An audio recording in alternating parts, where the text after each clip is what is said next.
Today we are going to explore the history of the most formidable warriors who ever walked upon the face of the earth, men whose names have crossed centuries and even today inspire fascination and terror in equal parts.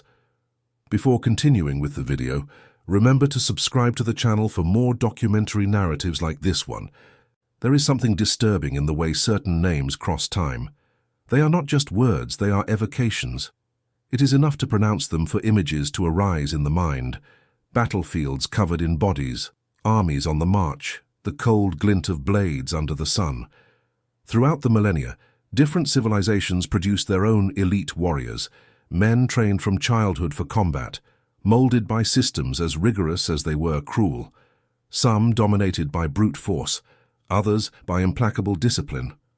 Some were fast as the wind, others immovable as mountains. And yet all of them, without exception, met an end. Not necessarily at the hands of stronger enemies, but by the inevitable change of the rules that governed their worlds. This is the story of 12 types of warriors who, in different times and places, reached perfection within the limits of their time. And this is also the story of how each of them discovered that those limits had disappeared. In the arid lands of the Peloponneso, in a region where the mountains meet the Mediterranean Sea, there rose a city different from all others of ancient Graecia. While Atenas cultivated philosophers, playwrights, and sculptors, producing some of the most brilliant minds in human history, this other city cultivated something very different. It cultivated soldiers. And not ordinary soldiers, but the most feared that the ancient world would know. Sparta was not just a city-state. It was an unprecedented social experiment, an entire society organized around a single purpose, and that purpose was war. The system that made this possible had a name. It was called agoge, a Greek word that means creation or training, and what that system did with boys was transform them into something the world had never seen before. When a Spartan boy completed 7 years of age, he was torn from his family. It was not a choice of the parents nor an individual decision. It was an imposition of the state. From that moment on, the boy ceased to belong to his family and began to belong to Sparta. He was placed in groups under the supervision of an officer called Paidonomos. There, surrounded by other boys of his age, began a process that would last more than 2 decades. The initial training focused on basic skills, such as reading and writing, but even these activities had military purposes. The Spartans did not form scholars. They formed soldiers who knew how to read orders and write reports. The rest of the curriculum was physical, brutal, and implacable. The boys learned to fight, to run, to endure pain. They received little food, minimal clothing, even in winter, and were encouraged to steal to supplement their rations. There was a peculiarity in this system. If they were caught stealing, they were not punished for the theft itself. They were punished for having been caught. The lesson was clear. A Spartan should be capable of getting what he needed without being detected. Stealth was a military virtue as important as strength. At 20 years old, the young Spartan became eligible for the army. But even then he was not considered a full citizen. He had to remain in the barracks, dedicated exclusively to military life until the age of 30. Only then could he marry and start a family. Spartan women, unlike those of other Greek cities, managed the properties and family businesses. The men belonged to war. The result of this system was something the ancient world could not fully explain. Spartan soldiers fought in a closed formation, the famous phalange, with overlapping shields and spears of 2.5 meters. Each man protected not only himself, but the companion at his side. Discipline was absolute. Retreating without orders was a humiliation that could result in severe punishments or even death. For almost 200 years, no Greek army faced Sparta in the open field and came out alive to tell the story. The reputation of the Spartans was so formidable that in many cases battles were decided even before they began, simply because the adversaries refused combat. And then came the definitive proof of this supremacy. In the year 480 before the Common Era, the Imperio Persa, the greatest military power of the ancient world, launched a massive invasion against Graecia. King Xerxes commanded an army that, according to modern estimates, numbered between 120,000 and 300,000 soldiers. Against this tide, The Greek alliance managed to gather about 7,000 men to defend a narrow pass called Thermopylae. The location was strategic, a narrow pass between mountains and the sea where the Persian numerical superiority would be neutralized. The Greeks knew they could not stop the Persians indefinitely, but they could gain time. For 2 entire days, the Greek defenders, led by the Spartan king Leonidas and his 300 elite warriors, held the pass against successive waves of Persian attacks. The combats were bloody. The Persians first sent their Mede troops, who were repelled with heavy casualties. Then they sent the Immortais, their elite guard, 10,000 soldiers considered invincible. They too were stopped. The Greeks fought in shifts, taking turns on the front line to avoid exhaustion. Their longer spears and more robust shields gave them an advantage in the confined space of the pass. On the 3rd day, the situation changed. A Greek traitor called Ephialtes revealed to the Persians the existence of a secret path through the mountains that would allow them to bypass the defensive position. When Leonidas learned that the Persians were flanking his position, he made a decision that would go down in history. He dismissed most of the Greek army so that they could retreat and fight another day. He himself remained with his 300 Spartans and about 1,000 allies. They knew they were going to die. They fought anyway. On that final morning, surrounded on all sides, they fought until the last man. Leonidas fell at the beginning of the confrontation, and his soldiers fought fiercely to recover his body.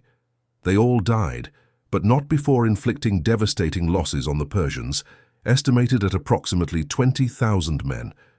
The proportion of 1 defender for every 95 attackers is considered statistically impossible for battles of antiquity. But the system that had made Sparta invincible carried an invisible flaw. Only sons of full citizens could become Spartans. And with each generation, wars took their toll in lives. At the Battle of Leuctra, in 371 before the Common Era, about 400 elite Spartans died in a single day against the Thebans. In less than a century, the contingent of full warriors fell from 8,000 to less than 1,000. Sparta was not destroyed by an external enemy. It was destroyed by the very system that created it. A system that produced extraordinary soldiers, but that could not replace the losses. A society that existed only for war discovered that one day it would run out of warriors to wage it. While Sparta declined in the Mediterranean on the other side of Europa, in the frozen lands of Scandinavia, another warrior culture began to emerge. These new warriors controlled nothing. They had no standing armies, no fortified cities, no state training systems. And they were, for that very reason, even more terrifying. For centuries, a single prayer would echo in churches across Europa. The words varied according to the language, but the meaning was always the same. God, deliver us from the fury of the Northmen. The Vikings were Scandinavians, Norwegians, Swedes, and Danes who operated between the years 793 and 1066 of the Common Era. The word Viking itself probably derives from the Old Norse vikingur, which can mean pirate or raider. And although the popular image portrays them only as violent looters, the reality was more complex. They were also skilled merchants, bold explorers, and efficient colonizers. But what made them terrifying to the peoples they encountered was not just their ferocity in combat, it was the way they arrived. Viking ships were marvels of naval engineering, masterpieces of design that combined speed, resistance, and versatility in a way that no other civilization of the time could replicate. The most famous of these ships were the Drakkar, the dragon ships, so called because of the carved figureheads that adorned their ends. These figures, generally representing dragons or serpents, served as an instrument of psychological terror, announcing the arrival of the raiders. The Drakkar had a shallow draft, which meant they needed little water depth to navigate. They could cross open oceans with the same ease with which they went up narrow rivers, and they could be beached directly on shores, allowing for rapid landings on almost any coastal terrain. For coastal populations of medieval Europa, this meant that the Vikings could appear seemingly out of nowhere, attack before any defense could be organized, and disappear before reinforcements arrived. Vikings conquered parts of Inglaterra, founded Dublin in Irlanda, colonized Islandia and Groenlandia, and they reached the coasts of America do Norte 500 years before Cristobal Colombo.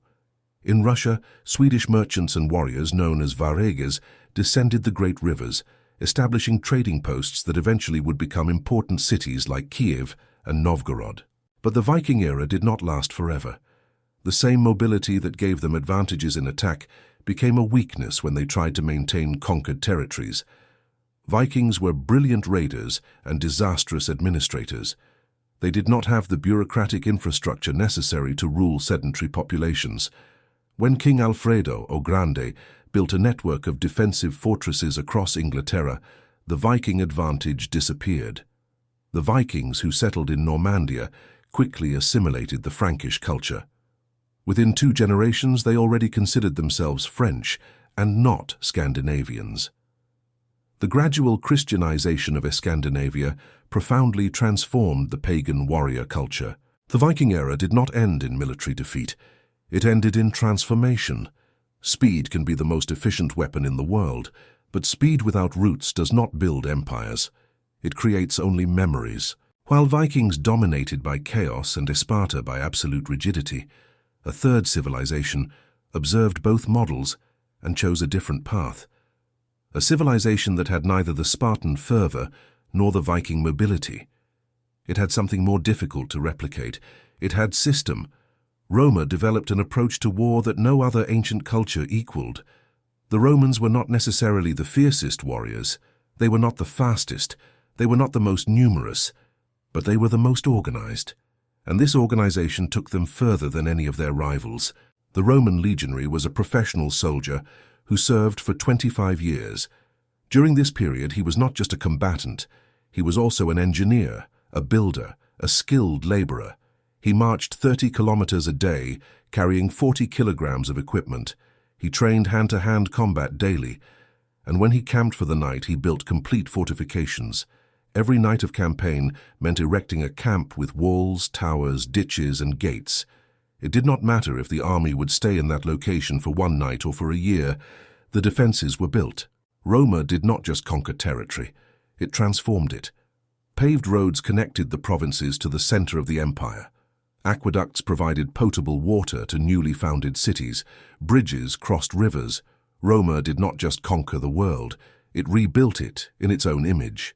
A single legion, composed of about 5,000 men, regularly defeated armies of 50,000 barbarians. The mathematics seemed impossible, but the explanation was simple. The Romans fought like a coordinated machine, while their enemies fought as individuals. Julio Caesar conquered all of Gallia with only 8 legions against millions of Celts. At the height of the empire, the Roman legions marched from Britannia to Egitto, from Hispania to Mesopotamia. The Mediterraneo became Mare Nostrum Arsi, a Roman internal lake. But the perfection of the Roman military machine hid vulnerabilities that would take centuries to manifest. In the 4th century, Roma began to face difficulties in recruiting soldiers in sufficient numbers. The solution was to incorporate barbarian peoples into the legions. The problem was that these new recruits did not go through the same rigorous training, did not share the same discipline. The quality of the army declined gradually. When the empire stopped paying its soldiers regularly, the legions began to fragment. Rival generals used their troops not to defend Roma, but to dispute power among themselves. The most efficient machine of antiquity was destroyed not by external enemies, but by inflation and the bankruptcy of the state that had created it. Organization beats courage, engineering beats brute force, but even the perfect machine stops when the fuel runs out. On the other side of the world, while Roma was falling, another civilization was building a different type of warrior, a warrior for whom death was not a tragedy to be avoided, but an honorable choice to be embraced when necessary. Feudal Japan produced a military class that would last 700 years and whose code of honor still resonates in the global imagination. The samurais were not just soldiers. They were the ruling elite of an entire society, administrators as much as warriors, poets as much as fighters. The system that defined them had a name. It was called Bushido, the way of the warrior.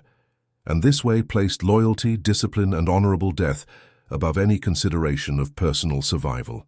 The training of a samurai began in childhood. Sons of samurai families learned swordsmanship, bow, spear, and unarmed combat, even before they learned to read. The primary weapon was the katana, a curved blade sword forged with techniques that were secrets guarded by generations of artisans. But the samurai was not defined by his weapon. He was defined by his lord, the daimyo, to whom he owed absolute loyalty. This loyalty was unconditional. Samurais were not just fighters. Many were provincial administrators, tax collectors, local judges. Some were poets, calligraphers, masters of the tea ceremony. Samurai culture valued refined arts as much as martial ones. At the Battle of Sekigahara, in 1600, about 160,000 samurais faced each other for control of Japan. The samurais repelled two Mongol invasions in 1274 and 1281. In both cases, typhoons destroyed the invading fleets, creating the legend of the kamikaze, the divine wind that protected Japan. Miyamoto Musashi won dozens of duels without ever being defeated. The Bushido Code required seppuku, ritual suicide by disembowelment, in cases of capture or dishonor. The end of the samurai class did not come from a battle, it came from a pen. In 1868, the Meiji Restoration abolished the Japanese feudal system. The samurai class was formally dissolved, swords were prohibited. A modern army of conscripts, armed with rifles and trained in Western tactics, replaced the traditional warriors. The last resistance was the Satsuma Rebellion in 1877, when about 40,000 samurais rose up against the new government. They were crushed by peasants armed with modern rifles. The leader of the rebellion, Saigo Takamori, committed seppuku after being wounded. A katana does not beat a machine gun. 1,000 years of warrior culture ended in less than a decade. While the samurais died with honor in the open field, another type of Japanese warrior operated in the shadows, as effective as their more illustrious compatriots, but infinitely more discreet. They were assassins that the state itself pretended not to know. The shinobi, known in the West as ninjas, were specialists in espionage, sabotage, and assassination. They operated between the 10th and 17th centuries. They were not an organized order. They were family clans, concentrated mainly in the mountainous provinces of Iga and Koga, who passed down their techniques in absolute secret from generation to generation. The ninja training system, called ninjutsu, covered everything that open combat did not resolve. Infiltration into enemy fortresses, use of disguises to pass as merchants, monks, or peasants, knowledge of poisons that could kill without leaving traces, primitive explosives to create distractions, climbing techniques to scale walls, silent swimming to cross moats, unarmed combat for emergency situations. Ninjas used minimal armor, preferring mobility to protection. Their primary weapon was never to be seen. Feudal lords paid fortunes for the services of the shinobi. Ninjas set fire to castles, assassinated generals, spread misinformation to destabilize entire armies without fighting a single conventional battle. At the siege of Sawayama, 48 shinobi infiltrated a fortress defended by 10,000 soldiers, set fire to the supplies, and disappeared into the night without a trace. With the unification of Japan under the Tokugawa shogunate, wars between clans ceased, and without conflict there was no market for assassins.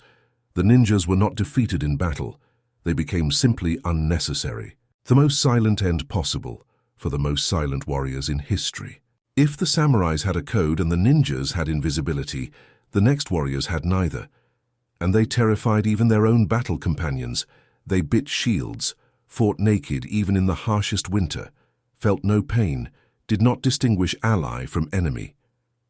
The berserkers were elite Viking warriors who fought in an altered state of consciousness that the ancients called berserk, fury. The name derives from Old Norse and means bear shirt. Before combat, these warriors donned bear or wolf skins and performed rituals that put them in a trance. The altered state may have come from various sources: hallucinogenic mushrooms, forced hyperventilation, or extreme psychological conditioning. The result, whatever the cause, was always the same: increased strength, blocked pain, zero control. The berserkers led the first assaults, the part of combat in which most men hesitated. They were the spearhead that broke enemy formations. At the Battle of Stamford Bridge in 1066, a single berserker held a narrow bridge against the entire English army. He killed approximately 40 men before being pierced by a spear coming from under the water, from a soldier who had crawled beneath the bridge. But uncontrollable warriors have an expiration date. After the trance came total exhaustion, deep depression, and the permanent risk of attacking anything that moved, be it ally or enemy. With the Christianization of Scandinavia, the church banned berserk behavior. In Islandia, it was prohibited by law in 1123. A weapon that does not obey orders is not a weapon. It is a problem. Ferocity without control works once. The second time, someone on your own side eliminates you first. If the berserkers were chaos in human form, the next warriors built the exact opposite: faith, discipline, hierarchy, and a power that went far beyond the battlefield, warrior monks who invented the modern banking system and were burned alive for it. The Cavalleros Templarios were founded in 1119 in Jerusalem with the stated purpose of protecting Christian pilgrims traveling to the Terra Santa. They were initially only 9 knights. They took vows of poverty, chastity, and obedience. They wore white cloaks with a red cross on the chest, and in a few decades, they became one of the most powerful organizations in medieval Europa. At the height of their power, the Order of the Temple counted approximately 20,000 members and controlled about 870 castles and fortifications scattered across Europa and the Oriente Medio. In battle, they were considered unbeatable. At the Battle of Montgisard, 500 Templars and 3,000 Crusaders destroyed an army of 26,000 soldiers commanded by Saladino. The Templar Code prohibited surrender without direct orders from the commander. They died on the spot, but they did not surrender. But it was outside the battlefield that the Templars changed the world forever. They created the first functional banking system in history. A pilgrim could deposit money in Paris and withdraw it in Jerusalem without needing to carry gold through dangerous territories. They became the most powerful bankers in Europa, and it was exactly that which destroyed them. King Philippe IV of France owed fortunes to the order. Instead of paying, he decided to destroy it. In 1307, he arrested all Templars in French territory on the same day. The accusations were heresy, idolatry, and abominable practices. They were pretexts. The true objective was the Templar treasure. Grand Master Jacques de Molay was burned alive in Paris in 1314. According to legend, while the flames rose, he cursed Pope Clemente V and King Philippe IV. The Pope died a month later. The king died in November of the same year. The Templar treasure was never found. No one knows where it is to this day. Unbeatable warriors in battle, destroyed in peace by a man who owed them money. The most dangerous field was never the battlefield. While the Templars accumulated power until power consumed them, on the other side of the world, a force emerged that accumulated nothing. It destroyed, conquered, and moved on. And no one in history reached further doing exactly that. In less than 60 years, the Mongols conquered more territory than Roma in 400. The Mongols were nomads from the steppes of Asia Central, scattered tribes in constant war with each other, until a man called Temujin unified them at the beginning of the 13th century. He received the title of Genghis Khan, which means universal ruler, and the army he created would become the greatest force of conquest the world has ever seen. Every Mongol learned to ride a horse before learning to walk. They were horse archers of lethal precision, capable of firing accurately at a gallop, in any direction, including backwards. Each warrior kept 3 to 5 extra horses, rotating them during marches to maintain constant speed without exhausting the animals. No army of the time came close to this mobility. The Mangudai tactic simulated retreat to lure enemies out of defensive positions. The Mongol army pretended to flee in disorder, retreating for kilometers. When the pursuers dispersed, thinking that victory was guaranteed, the Mongols turned around and attacked with full force, completely surrounding the disorganized enemy forces. Cities that capitulated were integrated into the empire. Cities that resisted were destroyed down to the last inhabitant, and the news spread. The next city did not need to be convinced twice. In 1241, 2 Mongol armies invaded Europa simultaneously. One destroyed the combined cavalry of Polonia and Alemannia at the Battle of Legnica. The other massacred the Hungarians at the Battle of Mohi. Vienna was 2 days' march away. The Mongols stopped, not because they were defeated, but because they received news of the death of Ogedei Khan. Tradition required the princes to return for the election of the new Khan. Europa did not know it had escaped by chance. In 1258, the Mongols sacked Baghdad, the largest city in the Islamic world. The great library of Baghdad was destroyed. The Tigris River ran black with ink for days. But the limit of Mongol expansion was never the enemies. It was distance. In Egito, the Mamelukos defeated the Mongols at the Battle of Ain Jalut, the first Mongol defeat in an open field. In Japan, 2 invasion attempts were thwarted by typhoons, and as the empire grew, the unity that had made it invincible began to fragment. The empire divided into rival khanates. Speed and terror build empires. But what is built by fear needs constant fear to last, and that no army sustains forever. Medieval knights were the dominant military force in Europa between the 9th and 15th centuries. They were not simply soldiers. They were an entire social class built around war. Sons of nobles began as pages at age 7. They became squires at 14. They were formally knighted at 21. A knight's equipment was extraordinarily expensive: full plate armor, long sword, shock lance, and the destrier, the warhorse trained for combat. Equipping a knight cost the same as arming 45 infantry soldiers. It was a huge investment, but one that was justified in the open field. A heavy cavalry charge was almost unstoppable.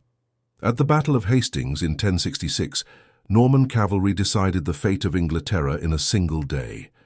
The fall of the knights was slow, and for that very reason more brutal.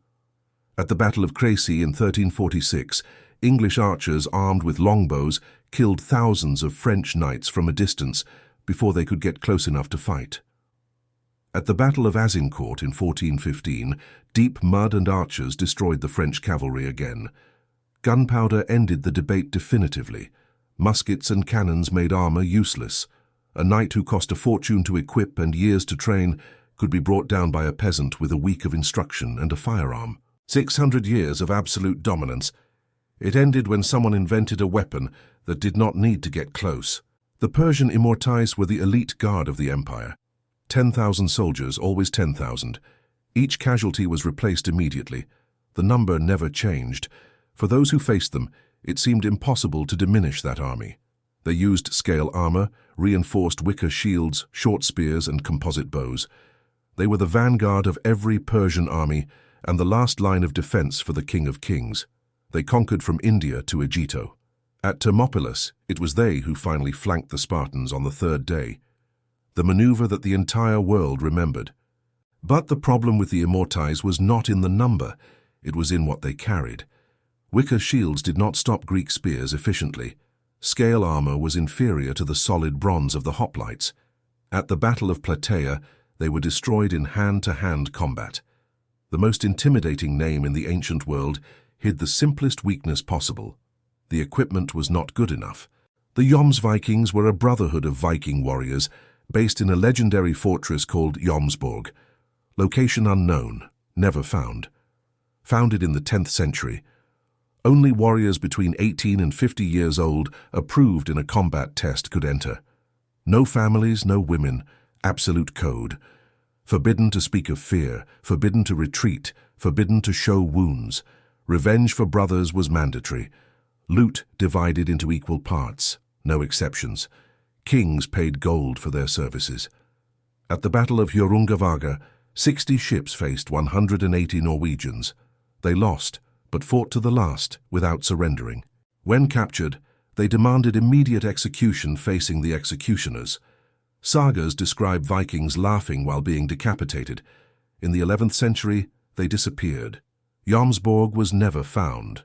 No one knows what happened. The Mubarizun were elite duelists in medieval Islamic armies. The name means those who advance for single combat. Sword, spear, armor, Arabian horse. They did not decide battles in the middle of chaos. They decided before. One duel, one result. An entire army that advanced or fled based on a single moment. Saladino used champions to destroy crusader morale before the first shock. Frankish knights frequently refused the duels. They knew that losing a champion could cause mass desertions. The system worked as long as both sides accepted the same rules. Ricardo Corazón de León did this at Arsuf, ordering archers to aim at the knights who advanced to propose duels. The Mongols ignored any challenge. Guerrilla warfare has no champions. With gunpowder, a knight in armor became a target before opening his mouth. The Mubarizun were not defeated. They were ignored. The world simply stopped believing that war needed a human face. Each warrior on this list was invincible within the rules of their time. Spartans dominated when war was discipline and formation, Vikings when no coast had defense, Romans when organization beat brute force, samurais when honor was power, ninjas when no one knew they existed, berserkers when psychological terror decided battles, Templars when faith moved armies, Mongols when speed was the absolute weapon, knights when heavy armor was the best technology available, immortals when numbers seemed infinite, Jomsvikings when absolute discipline was the differentiator, Mubarizun when war still had a code. Each one fell when the world changed the rules. None of them were weak. All were at some point the best warriors that existed. What destroyed them was not a stronger enemy. It was time. History has no eternal warriors. It has warriors who dominated their moment and those who did not realize when the moment ended. If this journey through the history of the most formidable warriors sparked your curiosity, if you want to continue exploring the mysteries and wonders of the past, this is the moment to join our community. Subscribe to the channel so you don't miss any of our upcoming documentary narratives. Leave your comment, telling which of these 12 warriors you would put in your army. Each subscription, each like, each comment helps us to continue producing quality content for you. The history of humanity is an endless ocean of wonders waiting to be discovered. Come with us on this journey.